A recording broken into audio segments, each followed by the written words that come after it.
Në Universitetin e Shkodrës Luigjë Gurakuqi u zhvillua sot konferenca ndërkombëtare mbi transhumancën dhe trashëgiminë mbaritore. Rektori Toni Gjuraj dhe pedagogja Valbona Karakaçi u ndalen tek qëllimi i projektit të ndërmarrë nga universiteti, duke theksuar se kërkimi shkencor po merr vlera empirike në funksion të turizmit dhe zhvillimit të qëndrueshëm.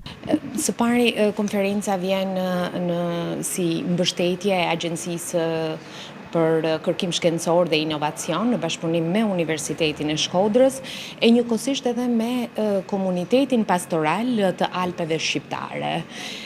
Ideja është për ta ofruar universitetin më afër realiteteve zhvillimore, sektorit privat, por edhe trashëgimisë e cila rrezikon të zhduket nën presionin e globalizmit dhe zhvillimeve të fundit. Jemi fokusuar tek aspektet kulturore të kësaj trashëgimie, jo vetëm sepse ajo është një aspekt i rëndësishëm i pasurisë shpirtërore, por edhe për faktin se kjo pasuri shpirtërore ka mundësinë të kthehet në një potencial zhvillimi ekonomik. Që ekspeditat tona kanë treguar që kemi takuar edhe fëmijë barinj, fëmijë që e dëshirojnë jetën pastorale, po njëkohësisht kemi takuar edhe të huaj në Alpet shqiptare, për shembull në Këlmend kemi takuar 2 barinj nga India, të cilët ishin vendosur në kontakt me sektorin privat këtu për ta mundësuar këtë vijimsi. Pra, kultura riprodhon vetveten. Sigurisht konferenca të tilla janë edhe një zë për të advokuar në këtë drejtim. Kjo konferencë sjell së bashku studiues nga fusha të ndryshme, nga antropologjia, te gjuhësia, te ekologjia, historia dhe studimet kulturore, duke krijuar një hapësirë të vërtet ndërdisiplinare.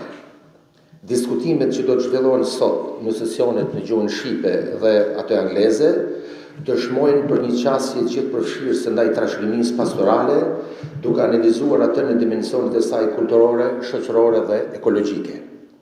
Në mënyrë të veçantë, dëshiroj të theksoj rëndësinë e përfshirjes së kësaj trashëgimie në rrjetet evropiane të rrugëve kulturore, si dhe potencialin që ajo bartë për zhvillimin e turizmit qëndrueshëm dhe angazhimin e komuniteteve lokale.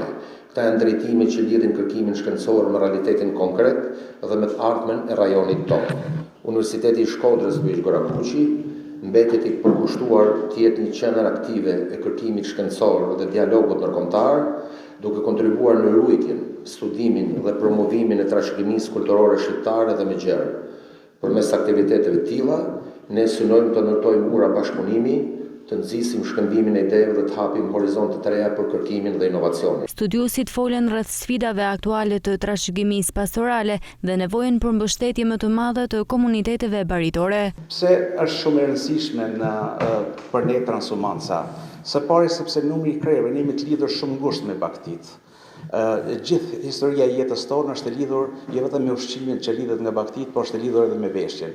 Deri në vitet e fundit, biles në zonat të larta, ne kemi malësorë të cilët janë veshur me opinga, me çorapet e leshit, me tirqet, me jelekun, me jatagon dhe me qeleshën, të gjitha këto të bëra nga leshi i deleve. Sfidat aktuale të transhumancës janë rënja e numrit të barive dhe familjeve baritore, plakja e popullsisë rurale, humbja e njohurive tradicionale, akses i kufizuar në kollota, mbështetje e pamjaftueshme institucionale, percepitim si praktike vjetruar arkaike.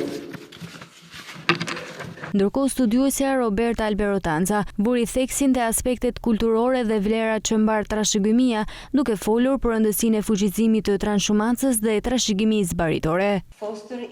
Fuqizimi i dialogut ndërkulturor dhe ndërrajonal, ruajtja e trashëgimisë social-kulturore, dhe ajo që është vërtet e rëndësishme është ndërlidhja e të gjitha këtyre me turizmin kulturor. Fjalë shumë e rëndësishme, qëndrueshmëria.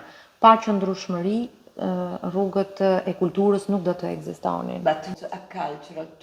Një moment emocionues gjatë konferencës ishte edhe vlerësimi i jetës baritore.